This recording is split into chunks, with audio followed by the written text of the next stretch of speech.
এটার জন্য দুইটা টাইপ দিতে পারে। একটা টাইপ হলো বিন্দু দেওয়া থাকবে এক জোড়া। বিন্দু কয় জোড়া? এক জোড়া। যদি বিন্দু এক জোড়া দেওয়া থাকে মাস্ট বি ঢাল দেওয়া থাকবে। কি দেওয়া থাকবে? দেখো তো বিন্দু দেওয়া আছে ঢাল দেওয়া আছে না, এই টাইপের রেখার সমীকরণ কি y y1 m x x1 একবার মুখস্থ করে ফেলবো। করছি মুখস্থ? এবার দেখো স্যার এখানে এক জোড়া বিন্দুর মান দেওয়া আছে না 2,3, ঢালের মান দেওয়া আছে কত? -1। তাহলে তুমি x1 এর জায়গায় কারে বসাবা? 2 কে বসাবা। y এর জায়গায় কাকে বসাবা? 3 কে বসাবা। এর জায়গায় কত বসাবা? -1। তাহলে এই ইকুয়েশনটা কি বের হয় না হয় না? হয়। হবে। এই গেল একটা। নাম্বার 2, এবার কি বলছি? বিন্দু দেওয়া থাকবে কয় জোড়া? বিন্দু যদি দেওয়া থাকে ঢাল দিতেও পারে নাও পারে, না দেওয়ার সম্ভাবনাটাই বেশি। এখন কেন দিবে না?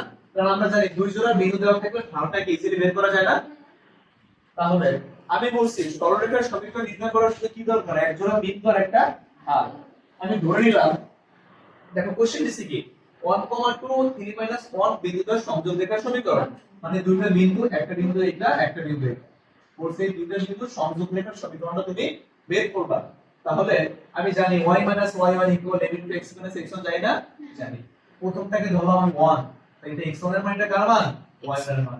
এবার কি ঢালের মান লাগবে না আমার? ঢাল লাগবে কি না? আমি জানি ঢাল কেমনে বের করতে হয়।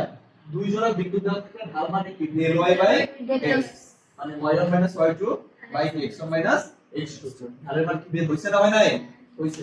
সেই ঢালটা এখানে বসে দাও, বাকিটাকে অ্যাপ্লিকেশন করবা। 2 দিয়ে এই পাশে গুণ দিবা, -3 দিয়ে এই পাশে গুণ দিবা।